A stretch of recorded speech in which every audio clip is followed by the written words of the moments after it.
Notorious serial killer Charles Sobhraj is out of jail again.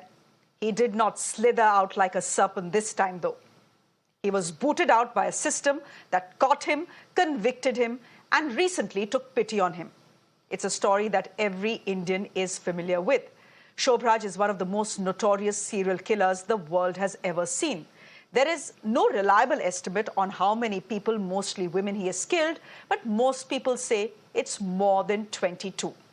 His victims were Western backpacking women traveling on the hippie trail. Now, it was a rage way back in 1970. Young Westerners would flock to South and Southeast Asia searching for two things: spirituality and drugs. Sobhraj preyed on these young, unsuspecting women. He almost got away with his crimes, except his own hubris got in the way. Sobhraj traveled to Nepal in 2003, a country where he was still wanted for murder. He was recognized by a journalist and arrested by 3 cops. 3 years later, in 2006, he was handed a life sentence. So put together, Sobhraj has spent almost 19 years in Nepalese jails. But earlier this week, Nepal's Supreme Court decided to free him. The reason? His old age. Sobhraj's wife, Nihita Biswas, who he met and married in the Kathmandu jail, says he has undergone heart surgery and that his health is deteriorating. But even an ill serial killer is a dangerous man. So Nepal didn't want to waste any time. They put him on a flight to France ASAP. Sobhraj, as you know, is a French citizen. Joining me now is Amod Kant. He's a former Director General of Police. He's also the officer who brought Charles Sobhraj from Mumbai to Delhi after his rather audacious jailbreak from Tihar in 1986. Mr. Kant has interrogated Charles Sobhraj multiple times. He was also tasked with making a dossier on this one, on Charles Sobhraj. So if anyone can help us get into the mind of Charles Sobhraj, it is perhaps the man who is joining me right now. Mr. Kant, thank you very much for joining us here on Mirror Now. Can you tell me when your path first crossed with Charles Sobhraj? I was told to take up this case, so I took up the case of Tihar jail escape. And that's how our paths met, in the sense that physically he wasn't there. But within 22 days, that is on 6th of April, 16th March 1986, the escape took place. Exactly 22nd day, we caught him. I had to take an aircraft, I had to take an aircraft from the BSF. And then I went to Bombay to get him back to Delhi. He had been arrested in Goa. And there was a team, which arrested him in Goa. And I brought him back to Delhi. And then he was in my custody for more than a month. And I was interrogating him. I questioned him. I investigated the case with a big team of officers of Delhi police. And rest is history, what all happened. And 1986 till 1997, that is 11 years later, when finally we had to deport Charles from India as a state prisoner, because by 1997, there was no case going in the courts. So he was not really wanted anywhere. So you can see it now that it was a story of nearly 20 years, 21 years, that Charles was somewhere connected and our paths used to meet.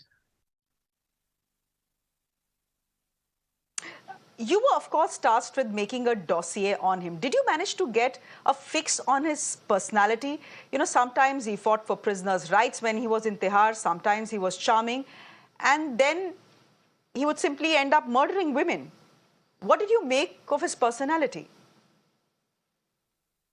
In fact, less said the better about the man's character. Obnoxious, hateful, dirty character, in my opinion. That's the view I held always, that he was that kind of character. He was that kind of character which had nothing proper in him. I mean, he was totally undependable. And when I say ruthless and heartless and crook of the first order, he used to target those kind of people, who were vulnerable, who were kind of dependent characters, and being women most of the time. Somehow, I do not know how this character charmed them, because he used to smell so badly that I would not like to keep him near me. In fact, I made him sit on the ground whenever I sat with him, and I kept a distance for two reasons. Number one, I didn't like him at all. And number two, that he used to smell so badly. So it was very, very obnoxious from that point of view. Well, regarding his identity and all, he was a known crook in the sense that the way he targeted the foreigners everywhere. I mean, maybe French also. He used to create some kind of family, some kind of small group. In that group, he used to have his girlfriend or his wife initially, whom he married, and for some time she tagged along with him. And then when they become so dependent on him and they developed some kind of confidence, then that was the time he would drug them, he would kill them many a times, he would rob them many a times. And that's how he did. And he did it on numerous occasions.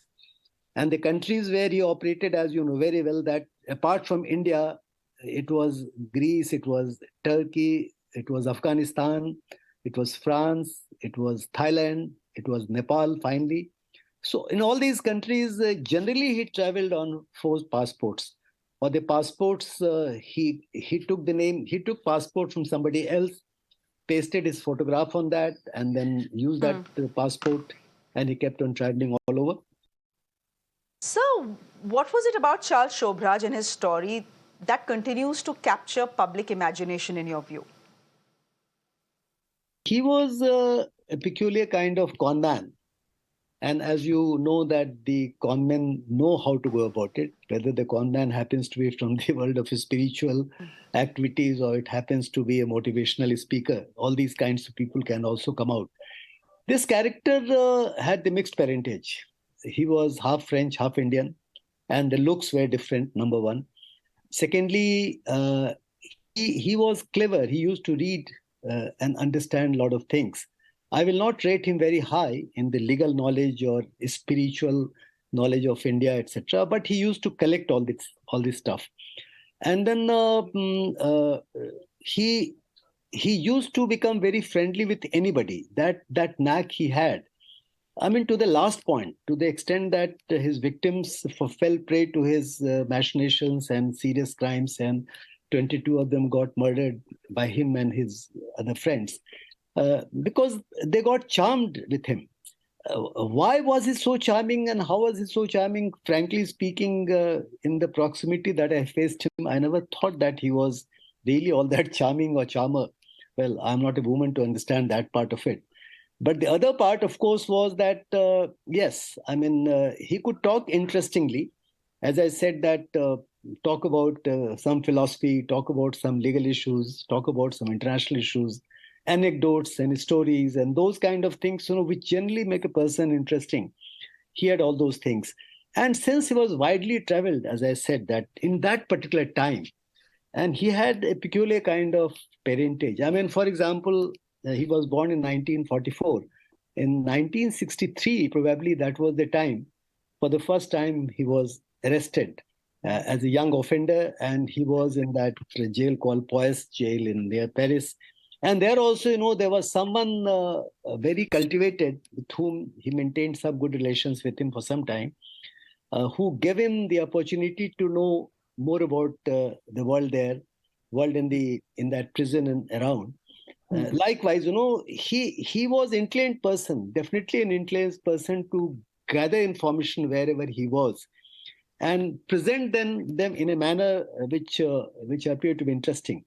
So probably all those things put together, in the midst of the kind of criminals who lived in, let's say, Tihar jail, or the criminals who would be there in Nepal, probably he appeared to be more interesting. And that's how, as you know, that he landed up finally, as he claims, and the girl claims, a very young girl, about 40 years younger to him, in Nepal recently. So very strange. In fact, two of my very close friends, I mean, not friends, I would say known people, one a very senior journalist of Delhi and another a very important journalist, they are even now known people. I mean, they fell for him in the sense that they thought he was someone very special and he will give some stories to them. And then one of them became accused, actually, in my case, in that escape case. And of course, like when he was there during the period 1986 onwards for 10 years, till 11 years till 1997. That time, even my friend Kiran Bedi, he used to say that he's going to write her biography and that she was the ideal woman and all that stuff. So he had that knack, or perhaps uh, that kind of presentation that who could make that some people really felt happy about it. And that's how he was so impressive, I would call it, in a very, very developer manner, in the manner which is very dirty, and of course, very obnoxious. But yes, people fall for him, or fell for him. Okay. So how do you feel about his release then? He was maybe, he's 78 years old, but he's still a slippery character. Do you think the streets of Paris or the streets of this world are safe with the snake roaming around? Well, I think if at this age, that is at the age of 74 or 75, if he was able to charm a young girl and a young, very presentable girl in Nepal, the women should be aware of him. Even at 78, perhaps, this man can play all kinds of tricks. That is one. And secondly, he's out and out a devil, and then out and out a character who can never do good thing, who can never do anything which is fair, proper, and which is human. So from that point of view, anyone coming in contact should be very careful of him. And then, of course, I have sounded a warning to the Indian authorities through my article in Times of India yesterday, that perhaps the roads of Delhi or anyone in Delhi or India would not be safe if this character comes as a tourist. I think we should keep him miles away. That's the kind of character is he. The best place for him would be jail. But even jails are not safe because of him. In fact, he made the jails very unsafe places. So that is what it is. My message would be that keep this man somewhere in isolation. Don't let him mix up with anyone. Sir, we'll leave it there for the moment. Thank you very much for joining us on this broadcast. Now, crime novels pale in comparison to the horror this man unleashed.